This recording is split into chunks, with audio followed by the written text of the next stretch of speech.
Muito boa noite, meus irmãos. Boa noite.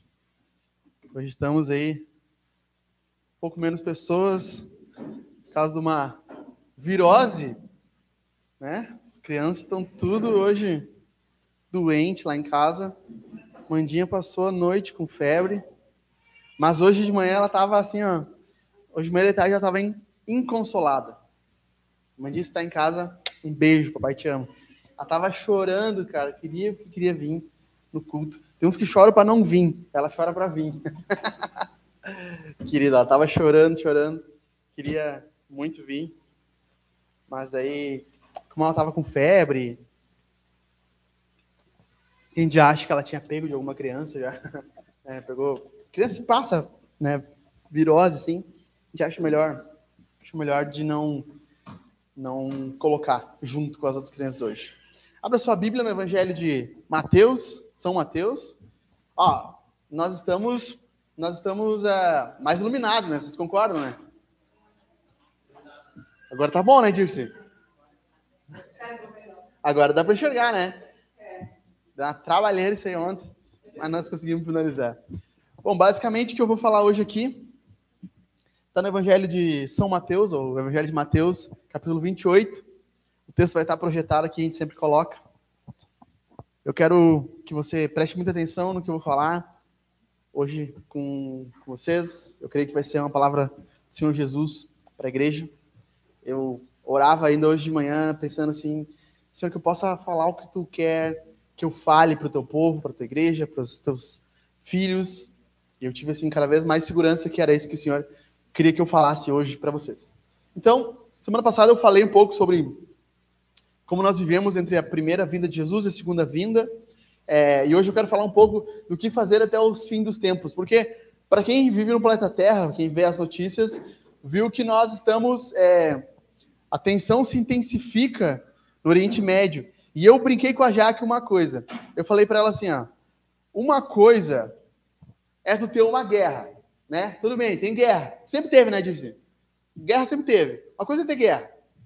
Outra coisa, vai ter que dar uma levantadinha aí, né? Aí, uma segunda coisa é ter fomes, pestes. A gente sempre teve. Mas tem fomes e guerras ao mesmo tempo, Rafinha. E daí, quem viu ontem? Eclipse solar. Mas daí não tem, né? Aí não tem como o cara não ficar biruta. Não tem como, não, as coisas estão se apertando. Então, são todos sinais que Jesus havia falado de como seriam os últimos dias, o fim dos tempos, guerras, fomes, pestes, doenças, todos esses são sinais do que aconteceria no fim. E eu tenho olhado isso com bastante atenção. E eu queria que nós meditássemos nisso. Nós estamos indo para o tempo dos fins dos tempos, estamos indo para o fim do mundo. Jesus está em breve voltando, amém? Isso? Amém, Jesus em breve está voltando. Glória a Deus, graças a Deus, né? Alguns diriam, graças a Deus. Então, Jesus em breve está voltando. E, basicamente, o que eu quero falar aqui é como Jesus orientou os seus discípulos que eles deveriam viver até o fim dos tempos. Isso aqui dá quase uma série, né? Porque eu preguei semana passada sobre isso, agora de novo sobre isso. Mas eu quero falar um pouco para vocês, basicamente, como funciona. O Evangelho, ele é uma mensagem, a mensagem de Deus, a boa nova de Deus. E o Evangelho ele tem 4 pilares básicos. Para quem conhece bem, já ouviu falar, quem não ouviu a primeira vez, vai ouvir agora. Criação, queda, redenção, consumação, certo? Por partes. Criação, Deus criou o mundo perfeito, tudo perfeitinho, sem nenhum problema, sem nenhum defeito, sem boletos para pagar, tudo era maravilhoso, tudo era lindo, não tinha fatura de Nubank, não tinha fatura de Banco Inter, era perfeito. As árvores davam seus frutos, o homem e a mulher viviam em plena união, não havia briga, não havia desavença, acredite se quiser, era um lugar perfeito. Mas o que acontece, nós vemos que nesse cenário de perfeição do mundo, acontece algo chamado queda. Na teologia, queda significa pecado. O homem peca, Gênesis 3, e entra o segundo estágio do Evangelho. Todos nós pecamos, todos nós erramos, caímos junto com Adão. Quando Adão caiu lá no Éden, nós caímos junto. Algumas pessoas dizem, não, isso é injusto. Uma pessoa afetar todas as outras. No time de futebol, quando um é expulso, os outros 10 fazem o quê? correm mais, jogam mais, tem que correr atrás da máquina para compensar um a menos. O que acontece é que o Adão era nosso representante diante de Deus, ele pecou e por causa do pecado dele, todos nós somos afetados por isso. Entre o segundo estágio do que é o evangelho, primeiro criação, segundo queda. Terceiro estágio, redenção. Redenção é o momento da história da qual Deus envia promessas de como ele iria salvar o mundo. Isso começa em Gênesis 3, passa por Gênesis 12, passa por Noé, vai passando por Jacó, passa por Moisés no deserto, os profetas, e nós chegamos ao tempo perfeito, Gálatas 4, onde Paulo diz, na plenitude dos tempos, o tempo perfeito, Deus envia seu filho, nascido de mulher, o nome dele é Jesus. É que eu conheço Jeová, né? Jesus. O nome dele é Jesus. Ele vem e vive uma vida perfeita, sem nenhum pecado, faz o que nós não conseguimos fazer, agrada a Deus plenamente. Ele agrada o coração de Deus.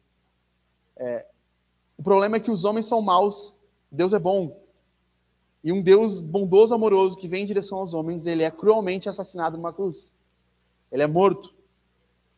Ao terceiro dia, então ele ressurge dos mortos e faz uma promessa aos seus discípulos, dizendo que haveria um tempo onde ele voltaria e iria aplicar a salvação de forma completa. Ele salva dos nossos pecados, mas em algum momento da história ele iria aplicar a salvação de forma que toda a criação novamente estaria de volta àquele primeiro estágio, que se chama consumação, quando Deus consuma toda a história, quando ele volta.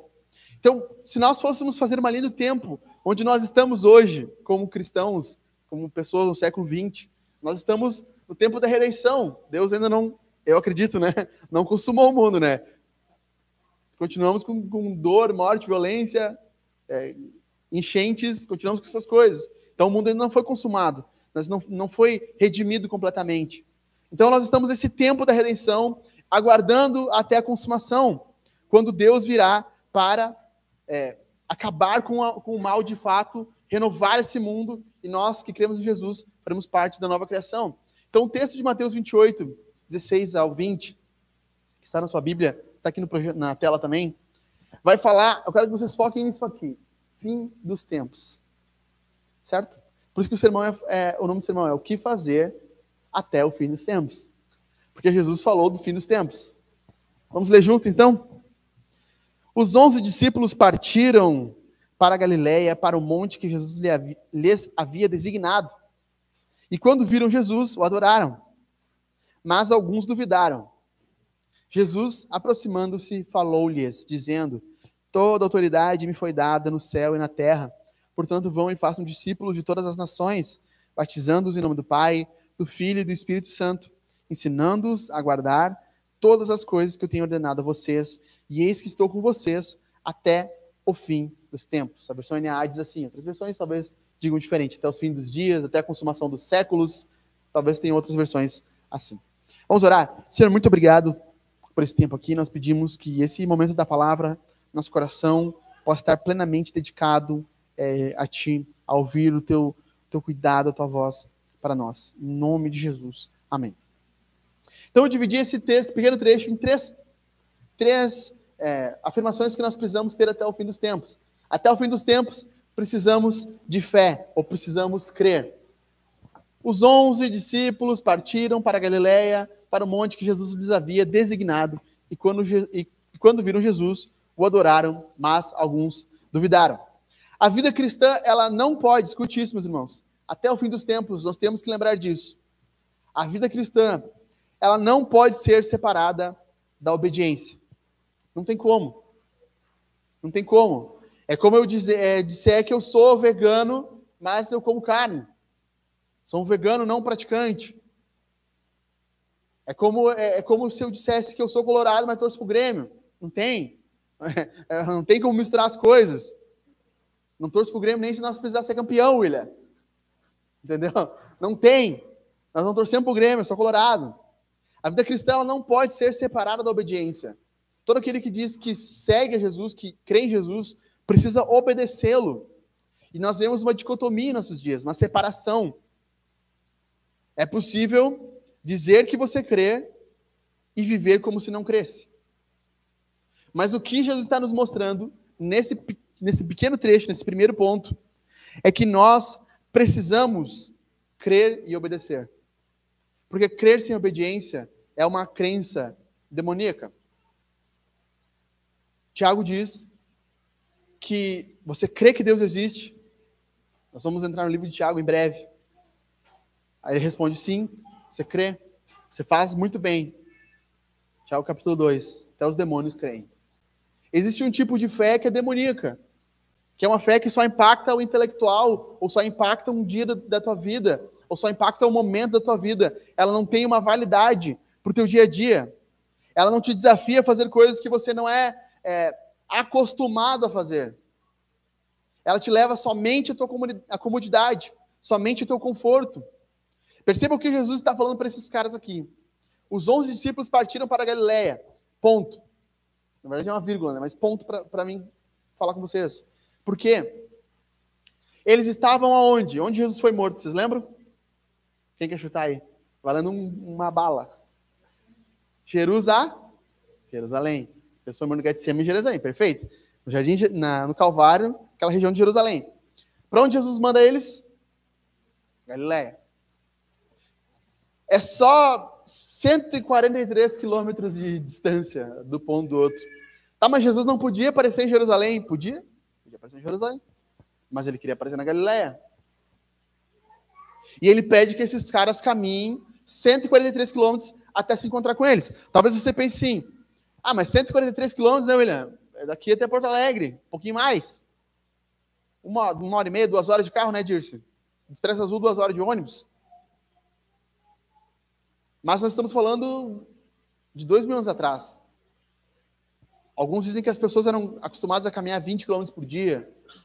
Ainda que fosse, levaria 5, 6 dias de caminhada até chegar num outro lado do país. Jerusalém, mais ao sul, Galileia, mais ao norte. Nós sempre pensamos, como cristãos, que nós podemos dar algum jeitinho, alguma forma de enganar, sabe? Deus nos pede A, nós pensamos, não, mas pode ser um AB, pode ser algo meio trocado, sabe? Os discípulos podiam pensar assim, não, mas por que Jerusalém? Por que Galileia? Pô, nós estamos todo mundo aqui, sabe? Jesus morreu ali, ressuscitou, a gente já viu que a cova estava vazia, vamos ficar aqui. Quantos de nós não temos inúmeras desculpas, algumas até a gente diria boa, para não obedecer? Para não fazer coisas que nós achamos que é uma falsa obediência. Por exemplo, a Bíblia nos ordena a comunhão, Hebreus capítulo 10, não deixe de congregar. Mas quantos cristãos que não têm igreja nenhuma? Vamos botar um entre aspas ali, né? Cristãos que não têm igreja nenhuma. Ou quantos cristãos, entre aspas, que vão uma vez por ano na igreja? Mas uma vez eu fui num restaurante, encontrei um garçom que era conhecido meu, que ia na igreja, enfim. Daí ele me viu assim, ficou todo sem jeito, sabe como é que é, né? Vê o pastor assim. E, não, e aí, pastor, como é que o senhor tá? Não, tô bem. E tu, meu irmão, faz tempo, né, que tu não vem na igreja, o senhor tá sumido, né? Como é que tá tua vida aí? Pastor, na igreja eu não tô indo, mas minha ligação com o pai tá 100%. Eu falei, não tem como, cara. Se tu não te liga o corpo de Jesus, como é que tu quer fazer parte? Não tem, cara. Porque nós sempre temos uma forma, sabe? Nós estamos em busca de uma nova fórmula de como nós podemos, assim, burlar as coisas. Eu falei já para vocês que se nós colocássemos uma pessoa comum numa sala que nunca leu a Bíblia e pedíssemos para ela ler a Bíblia durante 2, 3 anos, naquela sala ali, sem ter contato com nenhum comentário, nenhum teólogo, nenhum vídeo de internet, nada. Somente a Bíblia. E nós perguntássemos para ela como deveria ser a igreja, como deveria ser a vida cristã. Talvez ela respondesse coisas que nós nunca imaginaríamos. Porque ela entenderia de forma literal aquilo que nós muitas vezes entendemos como figurado. Ela entenderia como uma ordem aquilo que nós entendemos como um conselho. E é diferente um conselho de uma ordem. Existem coisas que são ordens e que nós achamos que são conselhos. Jesus deu uma ordem para eles. para que eles fossem lá onde Jesus havia designado, naquele ponto, e eles se submetem a Jesus. Pergunto para você, qual é a tua desculpa? Desculpa até não é tão forte quanto justificativa. Eu falo muito para Jaque. Às vezes a gente tem desculpas e às vezes nós temos justificativas. São coisas diferentes. Mas as duas coisas muitas vezes são erradas. Por quê? Porque a pessoa às vezes dá uma justificativa, ela acha que já é válido para a quebra de um mandamento. Mas não é. A justificativa só diz o porquê você não fez aquilo que deveria fazer. Quais são as desculpas que nós temos dado para a desobediência a Jesus? Quais são os mandamentos, quais são as ordens que Deus tem dado para nós até o fim dos tempos e nós temos quebrado? Jesus aparece para esses caras. E quando viram Jesus, o adoraram, mas duvidaram. O comentarista Matthew Henry comenta no seu comentário a Mateus o seguinte: existe uma bênção separada para aqueles que congregam juntos. Só é possível eles terem a visão de Jesus porque eles estavam juntos naquele monte, conforme Jesus tinha designado. Existe uma bênção quando nós nos reunimos como cristãos e cantamos juntos, ouvimos a pregação da palavra, tomamos a ceia, fazemos parte do sacramento. Deus tem algo poderoso para nós quando nós nos reunimos. Parece comum, parece ordinário, como todo nosso almoço ao meio-dia. Mas experimente começar a deixar de almoçar, deixar de jantar, para ver quantos dias você não morre. O culto, a presença dominical, é onde Deus derrama a sua bênção, a sua presença. E perceba uma coisa, diante da presença de Jesus, os discípulos, alguns adoraram e outros duvidaram. E não existe outra alternativa. A vida cristã é marcada por ou adoração ou dúvida. Não tem como. Ou você tem um encontro com Jesus e você o adora, ou você tem um encontro com Jesus e você duvida. Talvez alguns dizem aqui que pode ser que os que duvidaram, Mateus esteja falando de Tomé, que em João aparece dizendo que ele não cria na ressurreição. Alguns vão dizer que esses que duvidaram eram um grupo de outras pessoas ainda que não estavam nos 11 discípulos, mas que foram até o monte junto com eles. Se falta adoração em nossa vida, se falta louvor, amor a Jesus, paixão por Jesus, é porque está sobrando dúvida. Essa é uma frase que dá para botar no Instagram. Falta adoração na vida, você está com dúvida sobrando. Se falta adoração a Jesus, falta leitura da palavra, tempo de oração, tempo de devocional, tempo de comunhão com Jesus e com a igreja, é porque sobram dúvidas. Nenhuma pessoa se afasta de Jesus sem que haja dúvidas no seu coração, sem que haja pecados escondidos. Então eu anotei aqui 4 marcas de uma pessoa que duvida. Primeiro, a pessoa que duvida ela é marcada por não conseguir ouvir a voz de Deus. E isso é uma coisa satânica, muitas vezes. Nós temos que ter esse discernimento. O diabo chega para Eva e coloca Deus em dúvida. Se Deus é bom, por que ele não te deixa comer? Ao invés de fé, adoração, dúvida. Quantas vezes a nossa desobediência, por mais que nós vivemos num mundo muito tecnológico, muito científico, A mais B é igual a B, tudo tem resultado. Parece que nós excluímos a ordem de Satanás, a ação de Satanás nos nossos dias. Mas quantas dúvidas não são semeadas em nosso coração? Parábola do semeador. O semeador saiu a semear. Algumas sementes ficaram pelos caminhos, os pássaros comeram. Os discípulos perguntam: Jesus, o que significa isso? Significa que o homem está pregando o evangelho, e durante a pregação do evangelho, Satanás vem e colhe aquelas sementes, não deixando que elas frutifiquem. A marca de um homem que duvida, de uma mulher que duvida, é que muitas vezes ela dá ouvido à voz de Satanás. Quando está diante de uma tentação, e ela lembra o que deve ou não ser feito, ela dá ouvido à voz da tentação, a voz de Satanás, a voz da serpente. Segunda marca, a marca de um homem, de uma mulher que duvidam de Deus, é uma vida que afunda, é uma vida que se perde em dúvidas. Pedro está caminhando sobre as águas com Jesus, coisa miraculosa, jamais vista. Um homem caminhando, na verdade, dois homens caminhando sobre as águas. Primeiro é Jesus, segundo é Pedro. Pedro está caminhando sobre as águas e, de repente, ele começa a olhar as ondas, o vento, ele se assusta. Um homem e uma mulher marcado pela dúvida são homens e mulheres inconstantes na fé.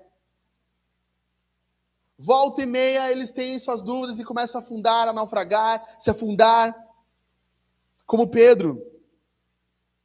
Perdidos no meio da tempestade, os problemas da vida vêm, e ele começa a pensar, será que Deus é bom? Será que aquilo que Deus prometeu de cuidar da minha vida, da minha família, vem uma doença? E você pensa, será que Deus realmente me ama? E você começa a ser sucumbido pelas dúvidas. Alguém se identifica com isso? 3. Ele não consegue conhecer Jesus plenamente. O homem que duvida, segundo Hebreus capítulo 11, não pode conhecer a Deus e não pode vivenciar uma vida com Jesus, porque sem fé é impossível agradar a Deus. É necessário que aqueles que se achegam a Deus tenham fé. Então, se há dúvida, não há como você chegar próximo de Deus, não há como experimentar Deus. E às vezes a gente fala assim, mas eu nunca vi Deus, eu nunca senti Deus, eu nunca experimentei o seu amor. Nós temos que pensar, há mais adoração ou mais dúvida no nosso coração? Nós não vemos porque nós não cremos. Quarta marca de alguém que duvida das ordens de Jesus, não tem fé em Jesus, ele despreza a comunhão com a igreja. A igreja é a comunidade de fé. Se ele não tem fé, ele não faz parte da igreja. Ele despreza a pregação, despreza os louvores, não há ânimo, despreza a ceia. Como diz Paulo, ele come para a própria condenação. 4 marcas de pessoa que duvida. E eu pergunto para ti e para mim, como anda a tua confiança em Jesus? Se ele te ordenasse algo muito difícil, para mim seria difícil, 143 quilômetros caminhando, algo bem difícil. Se você tivesse uma ordem de Jesus, abandone tal amizade, deixe tal relacionamento, saia desse trabalho, não converse com a sua colega ímpia, não dê atenção a conversas de mulheres no Instagram, peça perdão à sua esposa, peça perdão ao seu esposo, lave a louça, as mulheres, amém. Se Deus dissesse assim para o seu marido, lave a louça, amém, escute a voz, escute o pastor falando, meu amor. Qual ordem, por mais boba que seja, que nós temos negligenciado? Qual mandamento nós temos deixado de cumprir? Talvez seja o culto caseiro, talvez seja a sua leitura diária da Bíblia. Você tem negligenciado. E você negligencia porque você duvida. Porque se você não duvidasse, você adoraria. Você teria o tempo de comunhão. Porque quando você abre a palavra, quando você dobra os seus joelhos, porque quando você ora, você está diante de Deus, não há dúvida no coração. Você anseia por isso porque você crê que Ele é real e pode se encontrar com você naquele momento. Você lê a palavra com a sua família porque você crê que essa família pode ser impactada pela palavra de Deus. Você ensina o credo para o seu filho porque você crê que o credo pode impactar, aquelas verdades podem impactar a vida dele. Sabe, um dado, 80% dos cristãos que entram na faculdade se desviam. Não sei vocês, mas eu me preocupo com isso. 80% é um número muito alto de cristãos. Michael Horton comenta no livro Simplesmente Crente que a grande maioria desses cristãos não sabem responder nenhuma pergunta dos catecismos de Westminster. Por que Deus criou você? Qual é o fim principal do homem? A grande maioria desses cristãos não sabe se Jesus é Deus ou não. Aí eu pergunto para nós, que tipo de cristianismo nós temos entregue para a faculdade? Que tipo de jovens cristãos nós temos formados? Que filhos que nós temos formados? Se nós não cremos que o ensino da palavra pode impactar a vida deles.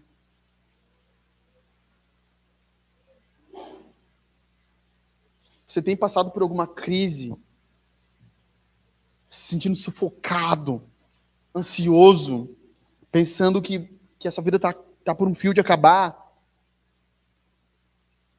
Sabe o que você precisa para a sua pequena fé? Quando Jesus encontra o pai do menino endemoniado e ele pergunta, você pode curar meu filho? Jesus diz, eu posso, mas tu crê? Ele diz, eu creio, mas me ajuda na minha pequena fé. Existem momentos que nós precisamos dizer, Deus, eu creio, mas a minha fé ainda é pouca. Me ajuda nisso aqui. Sabe, quando Jesus aparecer no fim dos tempos, como ele diz aqui, quando ele se manifestar nos céus, eu garanto para vocês, não haverá mais duas opções, adoração ou dúvida. Só haverá uma opção, adoração. Quando Jesus se manifestar nos céus, todo joelho se dobrará, toda língua confessará, os reis serão postos diante de Jesus. E Jesus dirá para o próprio Satanás, vem à frente e preste adoração ao meu nome. Que nem no Universal, não vou, não quero. Aí vem o arcanjo Miguel e pum, quebra as pernas dos reis e dos diabos, eles se prostam ao chão, dizendo, tu, Jesus, és o Senhor, e não há dúvida que tu reinas sobre toda a criação. Até esse momento, até a volta de Jesus, até ele vir rompendo os céus ao som de trombeta, e nós sermos levantados aos céus, como diz 1 Tessalonicenses, até aquele momento, nós precisamos crer. Até aquele momento, nós precisamos crer. E depois daquele momento, vai ser só contemplar, só olhar. Apocalipse 1:7. Todo o olho verá, inclusive aqueles que o transpassaram. Loucura isso. Inclusive aqueles que os crucificaram na cruz o verão. Então, até que Jesus volte, nós precisamos ter fé. Até que Jesus volte, até o fim dos tempos, temos uma missão. Jesus continua. Jesus, aproximando-se, falou-lhes, dizendo, toda autoridade me foi dada no céu e na terra. Portanto, vão e façam discípulos de todas as nações, batizando-os em nome do Pai, do Filho e do Espírito Santo, ensinando-os a guardar todas as coisas que eu tenho ordenado a vocês. Até o fim dos tempos, nós temos uma missão. Mas como assim? Que missão? Uma missão impossível. Esse conceito, missão, missio Dei, é um conceito teológico. Missio Dei é uma palavra latina, missão de Deus. O que Jesus veio fazer no mundo, a redenção que eu expliquei para vocês, é parte da missão de Deus para o mundo, que é resgatar pecadores perdidos nos seus pecados, trazê-los de volta ao seu amor e restaurar todas as coisas, exercendo sua autoridade sobre a criação. Isso é a missão de Deus, é Deus restaurando o mundo para debaixo da sua autoridade. Mas por que Deus precisa fazer isso novamente? Porque se você ler atentamente Gênesis 1, quando Deus cria Adão e Eva, ele dá o que para Adão? Autoridade. Né? Não é isso? Você é autoridade sobre toda a criação. Os animais estão debaixo de ti, as plantas, a criação se submete a ti. O que nós vemos depois da queda é que a criação ela não está mais debaixo da autoridade do homem. O homem perdeu a autoridade sobre a criação. A criação agora ela odeia o homem. É forte isso, né? Mas os terremotos, as enchentes, os maremotos, os tsunamis, os vulcões eclodindo, são a forma da criação dizer que ela não aguenta mais a nossa presença no mundo. Romanos 8 diz isso. A criação geme, esperando a manifestação dos filhos de Deus. Ou seja, a criação está gemendo, gritando. As placas tectônicas estão vibrando debaixo da terra, dizendo, por favor, Deus, restaure esse mundo. Estabeleça a tua autoridade novamente sobre nós. Então, esse domínio foi perdido pelo homem, pelo Adão. Mas como diz a Bíblia, esse domínio foi reconquistado pelo segundo Adão. Amém? Aleluia? Certo?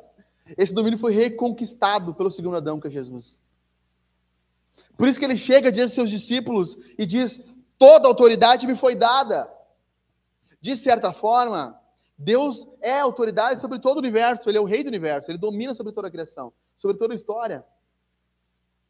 Na eternidade, Deus é o rei de tudo, mas no tempo presente, a criação precisava ser submetida, os homens precisavam ser submetidos, e por isso que Jesus vem e morre em seu lugar, por isso que Jesus é o rei, ele é o Messias prometido. Jesus se aproxima deles, e agora fala com eles, e aqui a gente pode perguntar se a gente fosse só talvez focar só nisso aqui, né, William? Aproximando, falou-lhes. Será que nós não ouvimos Jesus, que nós não se aproximamos dele? Pergunta. Eu não sei o que Deus quer para minha vida, sim, mas você não se aproxima nunca, você não lê a Bíblia, você não ora, você não vai na igreja, como você quer ouvir Jesus? Mas o volume da Rede Globo está no máximo. Nas novelas estão bombando, a série Netflix está em alta, mas a leitura da Bíblia está embaixo. N.T. Wright comenta que Jesus vem, estabelece a sua autoridade através da sua ressurreição e se coloca diante dos discípulos e diz: toda a autoridade agora é minha. Isso aqui é engraçado, porque ele joga para mim, né? É o camisa 10 do time. Eu tenho autoridade, agora é com vocês. A ideia aqui é que debaixo da autoridade de Jesus, nós somos comissionados agora à missão de Deus. Até o fim dos tempos, nós agora recebemos Jesus, por causa da autoridade dele, a missão de alcançar pessoas. Tudo está debaixo da sua mão. Toda autoridade está em suas mãos. Morte, ele ressuscitou dos mortos. Você entende isso? Sabe, o ciclo da vida é nascer, crescer, multiplicar e morrer. Certo? Segundo a biologia. Todos nós vamos fazer isso. Mas os cristãos vão morrer e ressuscitar. A morte não é o fim mais para aqueles que creem. A morte foi vencida. As doenças foram vencidas na cruz. Nós podemos orar com fé, muitas vezes, impor as mãos sobre doentes e ver a doença indo embora. Loucura isso. Por quê? Porque a autoridade está debaixo do nome de Jesus, né, Rafa? Porque a autoridade está debaixo do nome de Jesus. Os anjos, demônios, estão debaixo da autoridade de Jesus. E isso aqui é um canhão na mão. Imagina o cara dizer assim, ó, seguinte, tu vai lá comprar qualquer casa que tu quiser, porque eu tenho todo o dinheiro do mundo. Pode comprar qualquer uma. Aonde tu quiser construir, onde tu quiser fazer, é teu. O dinheiro é meu. É basicamente isso que Jesus está dizendo. Eu tenho toda a autoridade, não existe nada na criação, morte, anjos, demônios, doenças, inimigos, nada pode subjugar vocês. Eu sou autoridade sobre tudo. E agora vocês, como meus representantes, vão levar a minha autoridade. Por isso que ele diz, portanto, vão e façam. Alguns vão traduzir isso aqui como indo. Portanto, indo, façam. O gerúndio aqui no grego é meio difícil de traduzir, então alguns colocam esse vão aqui, o façam no gerúndio, né? É isso, façam de fazendo, né? E o vão aqui no verbo comum. Mas o ideal seria indo fazer discípulos. O que significa isso? A nossa vida agora é o campo missionário. Onde nós estamos, nosso trabalho, nossa academia, nosso bairro, nossa rua, é o campo missionário. É o campo da missão. É onde Deus quer que nós façamos que essa autoridade seja conhecida. Quem são os alvos que Jesus tem dado para ti e para mim? Quais são os amigos, os colegas de trabalho, os vizinhos que nós precisamos focar para alcançar? Que nós podemos levar um bolinho de laranja, que nós podemos bater na porta, entregar um pezinho de alface, né, dona Disse, uns tomatinhos. Que nós podemos levar um café, né, Mário? Quero te entregar um cafezinho, um cartãozinho, Jesus te ama. Pô, imagina, Deus não colocou essas pessoas do nosso lado, por acaso. Não colocou por acaso. Nós precisamos, até o fim dos tempos, entender que nós temos essa missão, ela foi dada a nós. E como nós fazemos isso? Jesus levantou 3 formas aqui. Primeira dessas formas, fazendo discípulos. Discípulo, palavra, pode ser traduzido como aprendiz. Vão e façam aprendizes. Vocês precisam fazer aprendizes. Em primeiro nível, todos nós somos discípulos. Todos nós somos discípulos de Jesus. Estamos aprendendo algo. Mas para Jesus, discípulos fazem discípulos. Então nós precisamos focar nisso. Sempre tem alguém que nós precisamos mirar para discipular, para ensiná-lo. Sempre tem algo que nós podemos ensinar alguém. Nunca no cristianismo, agora eu me converti, eu sou muito, muito recente na fé. Não, você pode já começar a ensinar outra pessoa, um não crente, você pode ensinar ele o evangelho.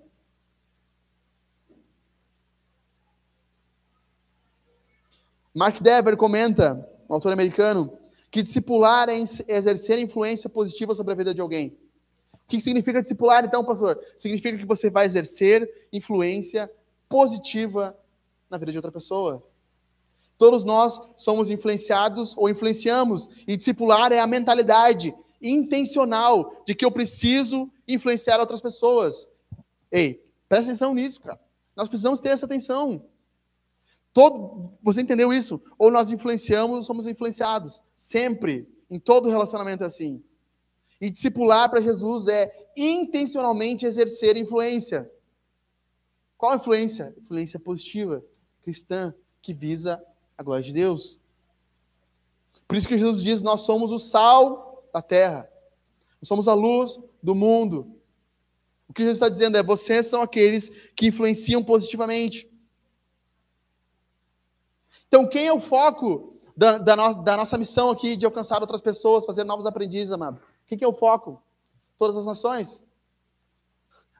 Hoje de manhã eu estava botando a carne na air fry pensando, não, porque alguém entendeu que todas as nações, Dirce, significa todas as nações, é que nós temos evangelho hoje aqui. Se lá na Galileia o cara tivesse pensando, não, mas todas as nações não é todo mundo. Aí nós não tínhamos evangelho. Nós ia estar aqui, ó. Nem os índios aqui adorando Tupã. Nem a Miriam gostou, viu? Alguém entendeu. Nós precisamos alcançar todas as pessoas. Ninguém está distante demais da graça. Não interessa quem for. Nós precisamos ir. Ah, mas e os índios lá na América do Sul? Mandemos missionários para alcançá-los. No ano de 1540 e poucos, os primeiros missionários cristãos chegaram aqui no Brasil. Os primeiros evangelistas do Brasil, na história brasileira, eram calvinistas. Loucura, né? Enviados por João Calvino, lá da França, que instituíram a primeira igreja brasileira lá no Rio de Janeiro, na Baía de Guanabara. A primeira confissão de fé brasileira que já existiu se chama Confissão de Guanabara. Está na internet disponível. Missionários cristãos, vindo da França e da Suíça, trouxeram o evangelho até o Brasil. Depois os holandeses, lá em Fortaleza, e acabaram sendo assassinados cruelmente pelos católicos. Brutalizados até que não houvesse mais nenhum evangélico, somente católicos.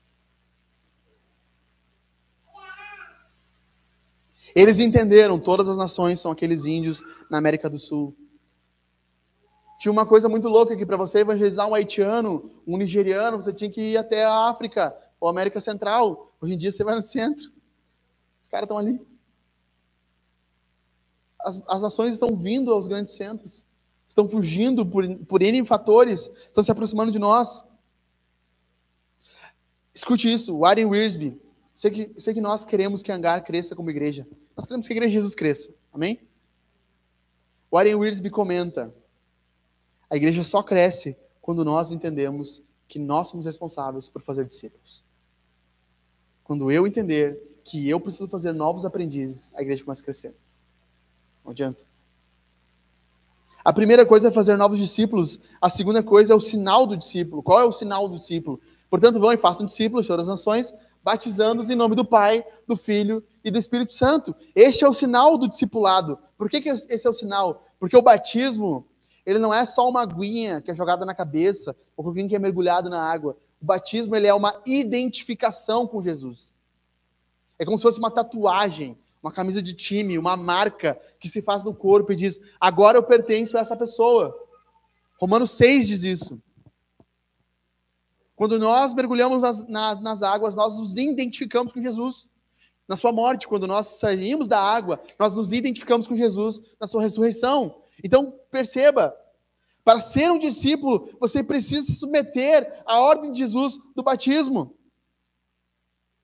E no batismo nós recebemos o nome de Deus. Isso aqui é muito profundo.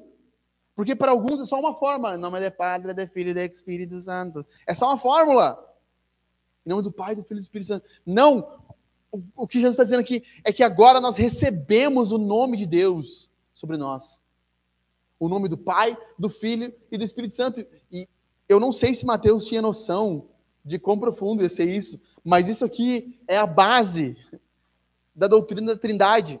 Por que Deus é 3 em 1? Por causa do nome do Pai, do Filho e do Espírito. Não são os nomes do Pai e do Filho e do Espírito, não. É em nome do Pai, do Filho e do Espírito. Um nome só. Nós recebemos a marca de Deus sobre a nossa vida. E nós, como cristãos aqui, cremos que o batismo é algo que é feito pós-decisão. O que significa isso, Alexandre?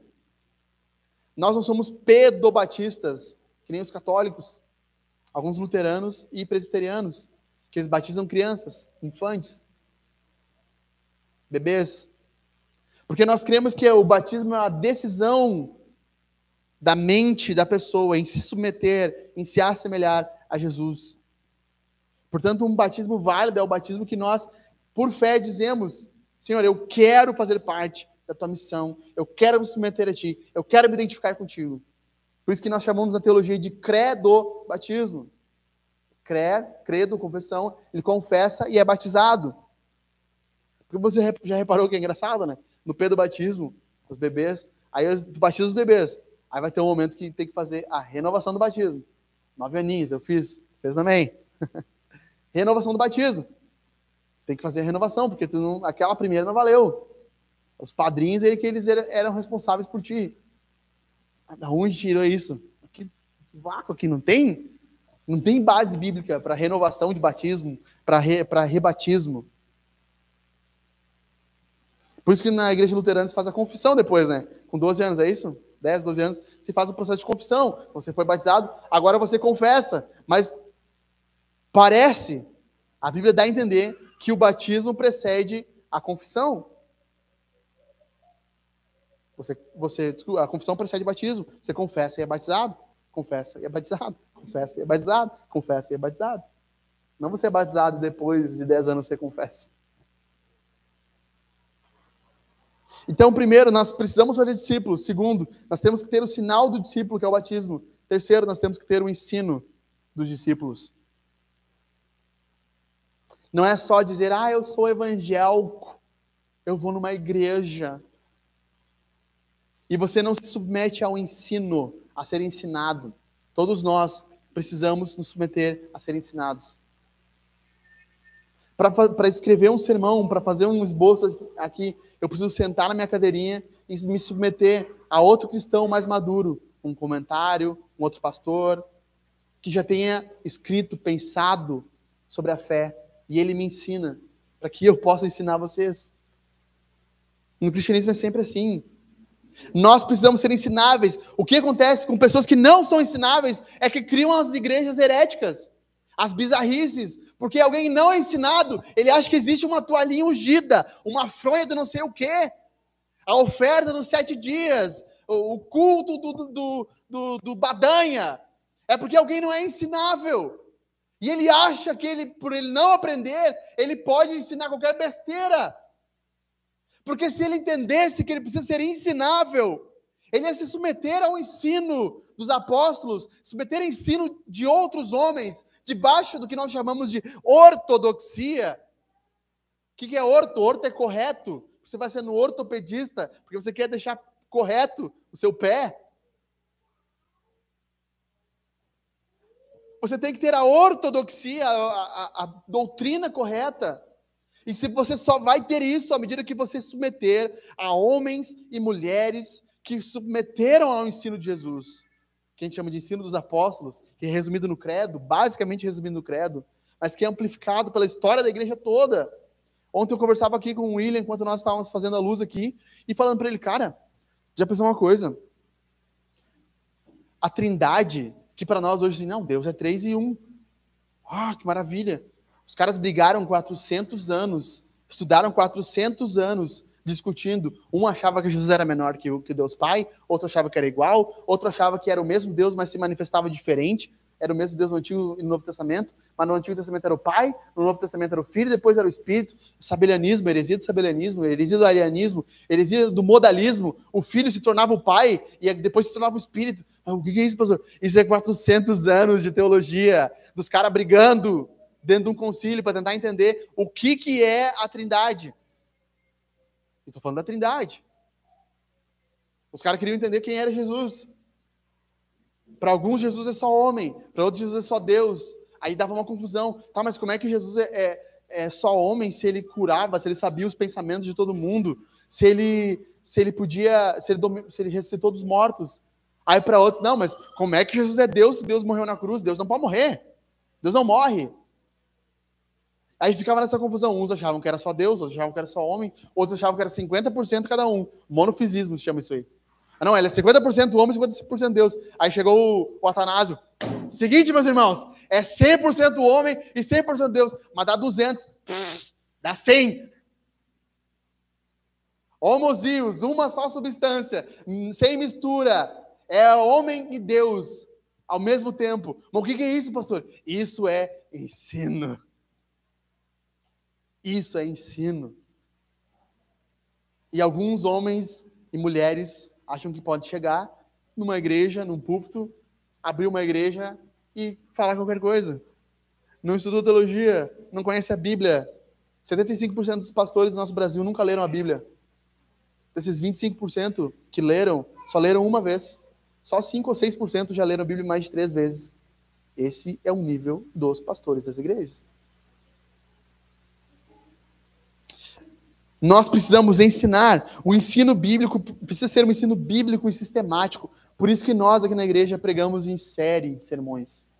Nós pegamos um livro inteiro. Nós pregamos Neemias em 16 sermões.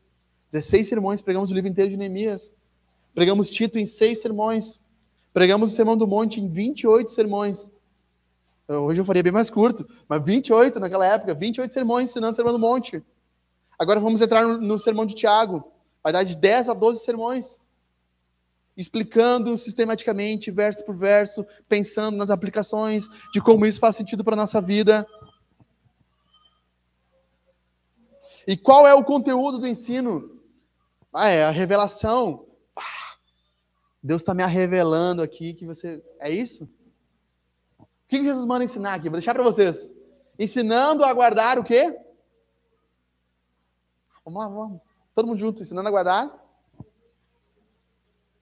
Só a Mari, não, vamos lá, todo mundo. Ensinando a guardar. Tá, mas o que eles têm que ensinar então? Exato.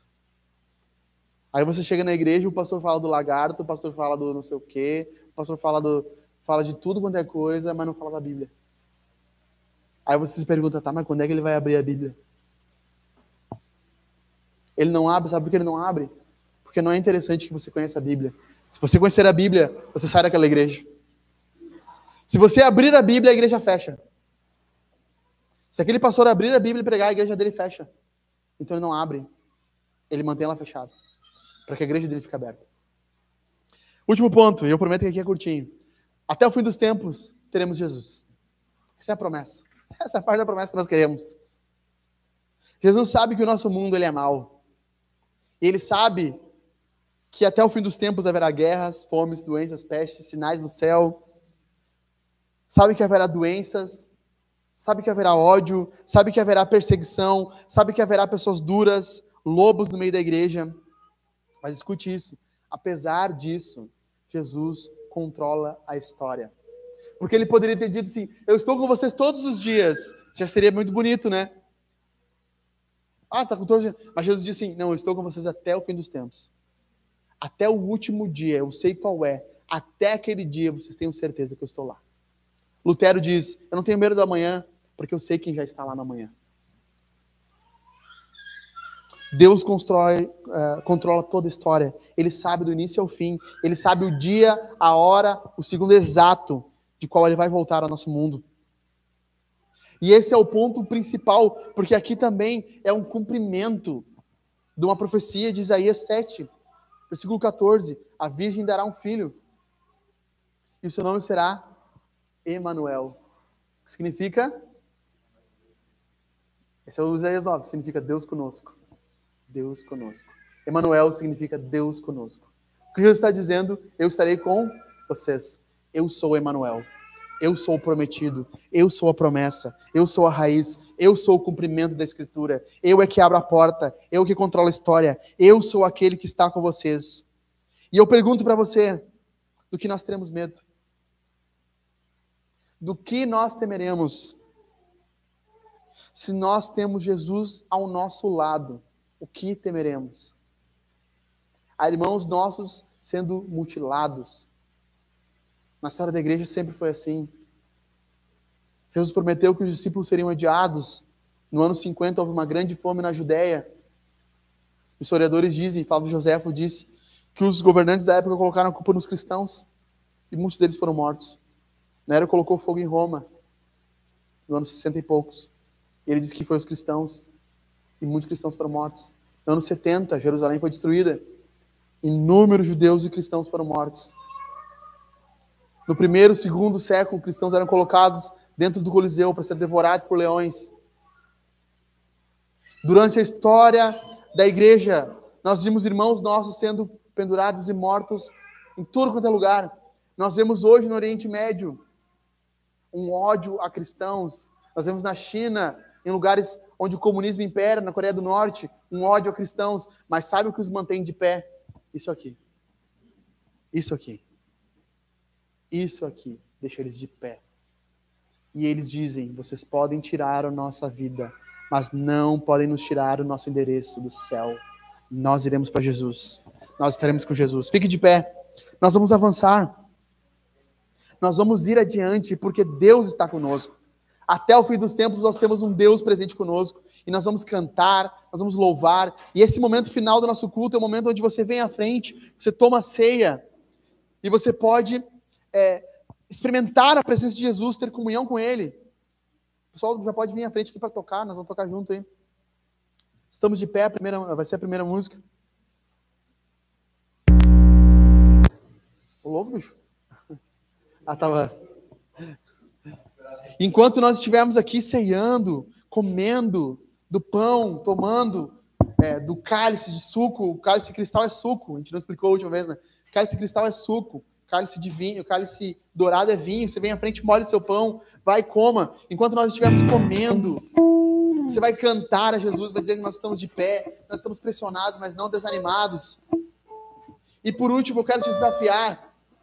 A gente parece que é besteira, né? Mas olha, nós ontem fizemos aqui a instalação de mais luzes aqui. Sabe, só ontem nós gastamos quase R$500, né? Palco, luz, para fazer isso aqui. Aí você pensa, então, pô, é tudo muito caro. Tudo muito caro. Então, tem coisa que a gente quer fazer. Por exemplo, a gente quer tirar esse cordão de... Vamos encerrar a live aqui. Meus irmãos, muito obrigado por nos acompanhar. Deus abençoe vocês. Até mais. Então, nós queremos aqui levantar essas cortinas aqui, botar varões.